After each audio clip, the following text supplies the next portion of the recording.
चलिए, एक तरफ युवा हैं, एक तरफ महिलाएं हैं। युवा कह रहे हैं हमें रोजगार चाहिए और महिलाएं कह रही हैं कि यहाँ से नशे को खत्म कीजिए। अब आप समझिए, उड़ता पंजाब के बाद में उड़ता उत्तराखंड भी नजर आ रहा है। एक समय आएगा कि हमें उत्तराखंड को ऐसे ऊपर देखना पड़ेगा, क्योंकि उड़ता पंजाब के बाद उड़ता उत्तराखंड है। इन तमाम जो महिलाओं को देखिए, कुछ उम्र दराज हैं और ये सब लड़ रहे हैं आपके लिए, आपके परिवार के लिए। और आज गांधी पार्क में एक दादी भी पहुंची हुई। नमस्कार। आज में नहीं है वो आंदोलनकारी। अच्छा, आंदोलनकारी है, माफी चाहते हैं। आज किस लिए आए हुए हैं यहाँ? हम इसलिए आए हैं कि हमारे उत्तराखंड से ये नस भागे। हम जब उत्तराखंड लिया था तो हमने किस लिए लिया था? इसलिए लिया था कि हमारा उत्तराखंड नशा मुक्त हो, माफिया मुक्त हो। हमारा उत्तराखंड जो है, हम हमारे बच्चे यही नौकरी लगे, हमारे जो जल जंगल है वो रहे। आज न जल रहा, न जंगल रहा, न वो सब नशा आ गया और कुछ नहीं आया। नशा जरूर आ गया। आज तक शराब का नशा था, अब नशा आ गया ड्रग्स, फरस, ये जब पता नहीं क्या क्या नशा आ गया। तो ये बगैर नेताओं की मिली भगत के और बगैर पुलिस की मिली भगत के बिल्कुल ये नहीं हो सकता है। ये जब ये सब मिली भगत है, इसलिए ये सब आ रहा है। ये चलिए, सब आ रहा है। जड़ जंगल जमीन की लड़ाई थी, पहाड़ का पानी और पहाड़ की जवानी की बात थी। लेकिन पहाड़ का पानी बोतलों में बिक रहा है और पहाड़ की जवानी अब नशाखोर हो रही है। इस छोटे से नन्हे मुन्ने बच्चे को देखिएगा। जब 1994 का आंदोलन हुआ होगा तो बहुत से लोग ऐसे थे और आज बहुत से लोग नशा करने लग गए। जी दीदी नमस्कार। कैसे होगा? उड़ता पंजाब के बाद उड़ता उत्तराखंड होने वाला है, कैसे बचाएंगे हम राज्य को? हम सबको लड़ना होगा, आपस में सबको लड़ना होगा और ये बच्चों को नशा मुक्त से बचाना होगा। हमें अपना स्वच्छ उत्तराखंड चाहिए। लेकिन अभी लड़ेंगे, हमारे नेता हमारे लिए कब लड़ेंगे? अब हम आपस में हम करेंगे ना, महिला मंच करेगा। महिला मंच करेगा। सवाल बड़ा भी ये है कि हम तो लड़ेंगे, लेकिन हमारे नेता हमारे लिए कब लड़ेंगे? आखिर नेता चुन क्यों रहे हैं? नेताओं की जरूरत क्या? अच्छा, गुस्सा इधर दिखाओ। अच्छा, गुस्सा उधर नहीं, इधर दिखाओ। हाँ, यहाँ बोलिए। नेता क्या करेंगे अगर सब काम आप ही करोगे? नेता हमारे लिए लड़ेंगे तो ठीक है, नहीं लड़ेंगे नेता को भगा के खुद नेता बनेंगे। और गन्ना भाई ने गीत भी गाया था कि नेता बने की दिखो लो रे। करना पड़ेगा ऐसा। हाँ, ऐसा ही होगा। जब नहीं मानेंगे, कोई भी नहीं मानेंगे, चाहे इसमें मोदी क्यों ना हो, मोदी को भी हटा देंगे और हम खुद मोदी बनेंगे। क्यों? लेकिन अपने देश को बचाएंगे। अरे वाह, चलिए, बहुत बड़ी बात इन्होंने बोली है कि खुद नेता बनना पड़ेगा। धूप भी हो रही है, गर्मी भी हो रही है, नशा खत्म कैसे होगा? नशा तभी खत्म होगा जब जनता एकजुट होगी और जागरूक होगी, क्योंकि सर एकता होगी। क्योंकि इसके नशे के विरोध में महिलाएं तो आगे आई हैं। जब यूथ को और जितने भी आम जन है, आम जनता है, वो जब तक एकजुट होकर के सरकार पर दबाव नहीं बनाएगी तब तक नशा खत्म नहीं होगा। क्योंकि सरकार का तो ये धंधा है, बिजनेस है, इससे उनको बहुत प्रॉफिट मिलता है। चोर चकारी बढ़ती है, भ्रष्टाचार बढ़ रहा है।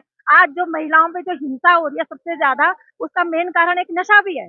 अभी यहाँ पे एक लड़की के साथ अभी आईसीटी में बलात्कार हुआ, अंकिता कांड हुआ, उनको न तो सरकार पकड़ती है और जो कानून भी बने उनको सख्ताई से पालन नहीं करती है। क्योंकि जो महकमा है पूरा, चाहे वो पुलिस प्रशासन है, जो भी है, वो पूरी तरह से इनको ऐसा तो नहीं, उनको नहीं पता कि मतलब कौन ऐसे कर रहा है, लेकिन वो उनको पकड़ते ही नहीं है।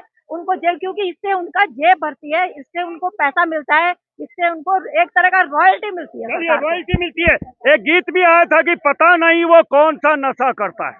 मैं आप लोगों को बता दूं, नशे के खिलाफ जब भी किसी शराब के ठेके का विरोध होता है तो महिलाएं होती हैं। आखिर पुरुष कहाँ हैं? क्या पुरुषों को इन आंदोलनों में नहीं आना चाहिए? हर समय ठेके के और शराब के विरोध में महिलाएं आती हैं, लेकिन पुरुष नहीं आते हैं। नमस्कार। पुरुष प्रधान समाज है हमारा, लेकिन जब शराब का विरोध होता है तो महिलाएं ज्यादा आती हैं, जबकि महिलाएं शराब भी नहीं पीती है। तो फिर पुरुष वर्ग को भी आगे आना चाहिए।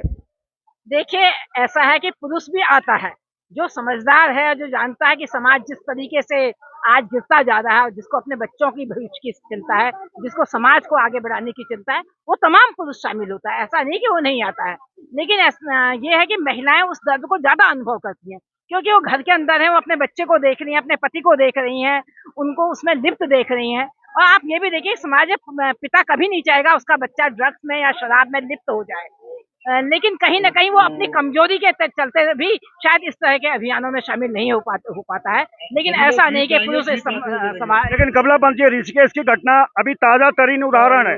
योगेश चिमरी को कितना मारा गया है, यही कारण है शराब का है। तो क्या सरकार शराब को बढ़ावा दे रही है घटाने के बजाय?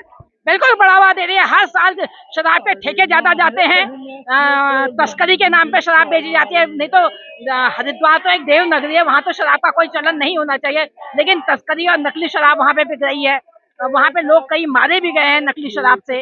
और इसके साथ साथ जो पूरा ड्रग्स आ रहा है समाज के अंदर, वो क्या है, वो भी तस्करी से आ रहा है, जिसके लिए पूरी तरह से सरकार और यहाँ का पुलिस प्रशासन जिम्मेवार है। जगमोहन जी, आपके पास आना चाहूंगा। हमारे पुराने मित्र हैं जगमोहन मेहंदी रत्ता जी। शराब को लेके पिछले काफी लंबे समय से आंदोलन हो रहा है, लेकिन शराब घटाने की बजाय शराब तो बढ़ा रही है सरकार। अब तो हर जगह ठेके खोल रही है, क्या कहना चाहेंगे?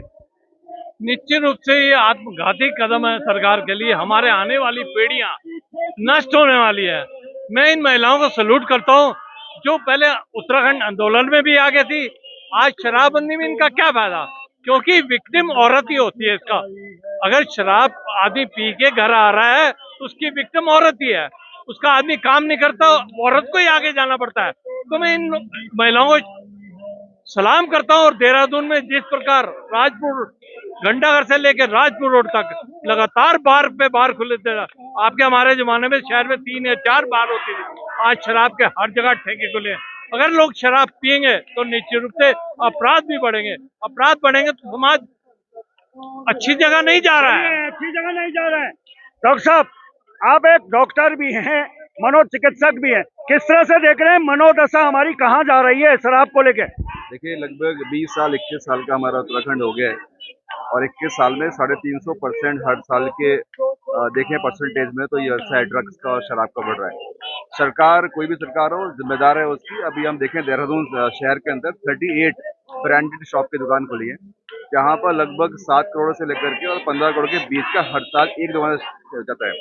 तो रेवेन्यू के चक्कर में हमारा जो भविष्य है बच्चों का, ये जो महिलाएं आप देख रहे हैं, ये सब 40 प्लस की हैं, इनके खुद के बच्चे, इनके पोते पोते बर्बाद हो रहे हैं। इनको बहुत दुख है इस बात का कि हमारा उत्तराखंड राज्य जो कि बहुत ही प्योरिटी के लिए अध्यात्म में जाना जाता था, आज हम शराब के नशे में बर्बाद हो रहे हैं। तो हमारा भविष्य बहुत अंधकार में है। सरकार को चेतना चाहिए इस बात के लिए कि क्या कर रहे हैं वो लोग। बहुत सारे और तरीके हैं पैसा कमाने के, पर शराब में और ड्रग्स में उसको बंद कर देना चाहिए। चलिए, शराब और ड्रग्स को बंद कर देना चाहिए और जनगीतों के माध्यम से एक बार सरकार को जगाने की कोशिश हो रही है। अब देखना है कि सरकार जागती है या नहीं जागती है। तो चलिए, फिलहाल अभी के लिए बस इतना ही। देखते रहिए पर्वतवाणी लाइव।